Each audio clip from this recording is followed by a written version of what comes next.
Hello, ladies and gents! I've been thinking about featuring the Swedish premium tank destroyer, the STRV S1, on the channel for a while now, but I've been keeping postponing it as really the best matches are typically a complete farm fest in this machine. Now the upcoming replay, while certainly being rather juicy, is basically no different for the most part. I think this one gives us the perfect opportunity to talk about this perhaps underappreciated machine a little. So, over 7000 damage in a T-rate machine, anyone? Then check this out. So, here we are in the S1, this time around in an encounter match on good old Murovanka. Now, having a really quick look at the matchmaking, we got ourselves into a fairly standard match, at least by the new matchmaking standards. About a third of the teams are tier 9 and the rest are all the way tier 8. So that should give us quite a few hit points that we can farm on the enemy team without having to stomp our way through some very unfortunate lower tier machines. Now, as I already mentioned, this replay won't really be about epic maneuvers, but rather about some very effective farming, so for the most part I rather would like to talk about the S1 and how it's perceived. So over the past months we received a lot of very powerful T-rate premiums, so much so in fact that a non-regular player might have actually difficulty keeping up with all these news. We have of course now the Scorpion G, the Liberté, the Patriot, the Defender, and now the STRV S1 as well.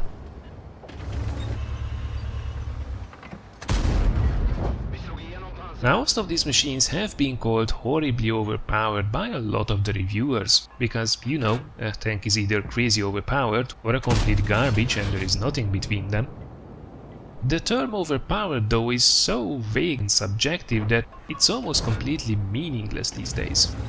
I mean, what does it even mean for premium tanks?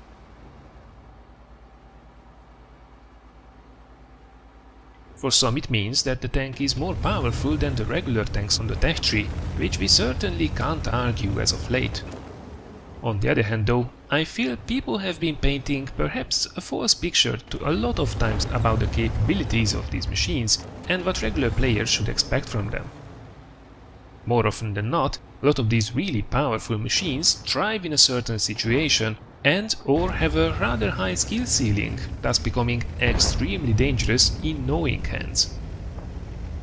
What a lot of times ends up happening though is that people shouting overpowered at everything sells a lot of premium tanks, and Wargaming just loves these overpowered alert videos and articles, by the way, and then a lot of people just simply don't do that well in them as they expected to.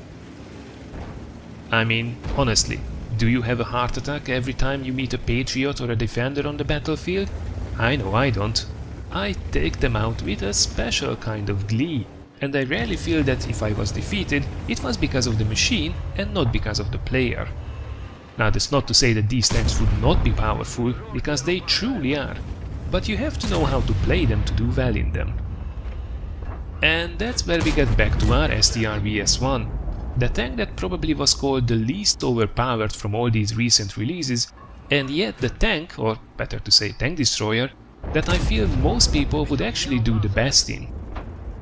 It has a relatively limited skill cap, a defensive sniping optimal playstyle, combined with an absolutely brutal 288mm of penetration on your standard APCR rounds and a 0.29 meters dispersion while in siege mode. And if that would not be enough, from the front you will simply auto-bounce everything fired at you from a 90mm gun or below. It's really easy to do well in this thing. You really only need to know some good sniping spots and you are good to go.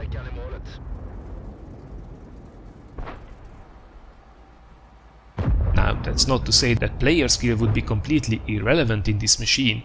There is certainly a lot that you can do to enhance your results, like knowing to move with the battle to always be in the best position, for example, whether that means advancing or falling back, or knowing when you can simply bully your opponents comfortably.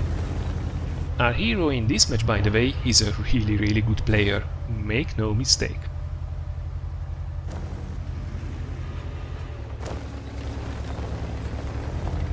So, summing it up, If sitting back and trashing everything from a distance does not sound boring to you, then the S1 perhaps is one of the most powerful tier 8 premiums in my opinion that is simple to use to great effect. Damn, that almost sounded like a marketing pitch in itself. Let's get back to the game instead.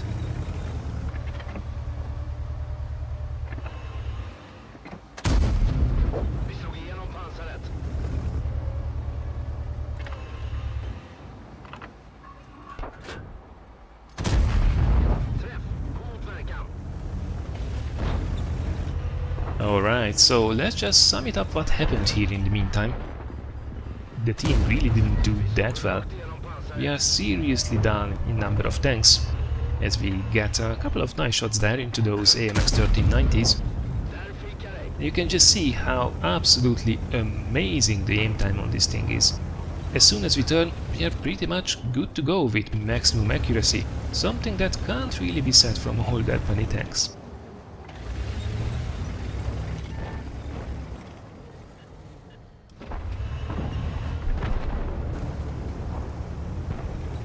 So, we are down by 3 tanks. Oh, maybe we can pull back on it. No, unfortunately, 288mm were just not enough to kill that Indian Panzer. Which is rather unlucky. We must have hit there either the side of the turret or probably the gun, not to be able to do any damage there.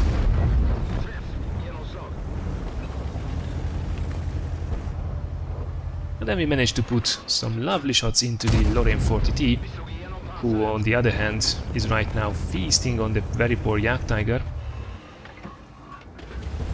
And then the T-54 finishes him off, bringing us down in a 2 versus 5 situation.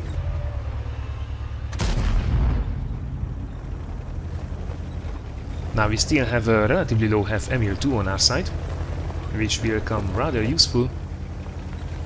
And that's when we spot the T-28 prototype. Now we must be like a nightmare for that guy, because apart from the great gun that thing packs, which would be by the way absolutely going through our armor, overmatching us completely, so the T-28 prototype apart from the gun really only has its armor to go for it, which is rather strong for a tier 8, is however absolutely no match for this gun.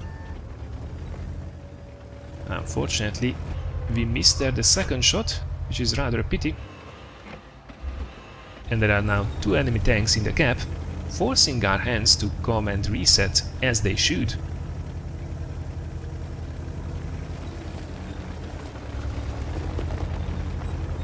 Right now we are in a rather strong position there with the ML2 on the corner and us behind this ridgeline, as the T-28 prototype takes an absolutely unnecessary risk there, poking his head out.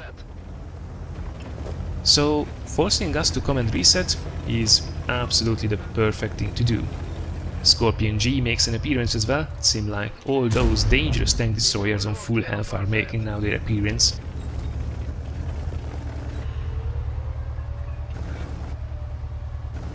We really should not be shot by that guy, that would definitely hurt a lot. However, I think that one hurt a little bit too, as we double tap that guy and take out the 40T. Fortunately, Scorpion for the second time finds his mark and with a single penetrating hit brings us down to half health. And that's how quickly things can turn around in the S1. Certainly this is not a frontline warrior.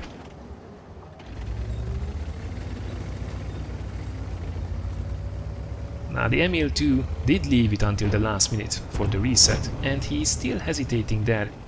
There is no time left though, the Scorpion G is on our side, however we have to get the reset. We can't really trust the ML2 and it would be really a shame to lose at this stage. So we take out the T-28 prototype, getting the reset, however the Scorpion G will have a shot into us. Luckily we survive, he doesn't roll high enough and on 88 hit points we get away. However, as we try to crawl away, the T-54 gets the shot in.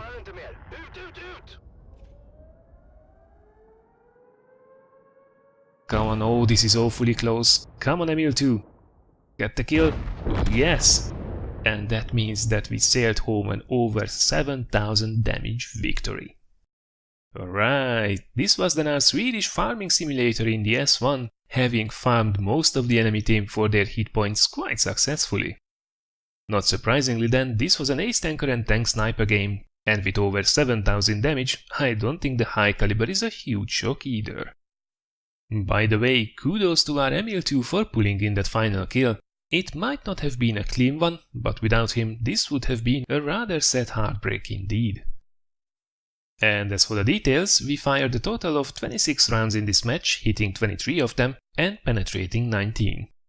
Now that might be a little bit surprising considering the accuracy and the penetration of this thing, but I have to admit we have been a little bit unlucky there with some of the shots bouncing off from that VK for example.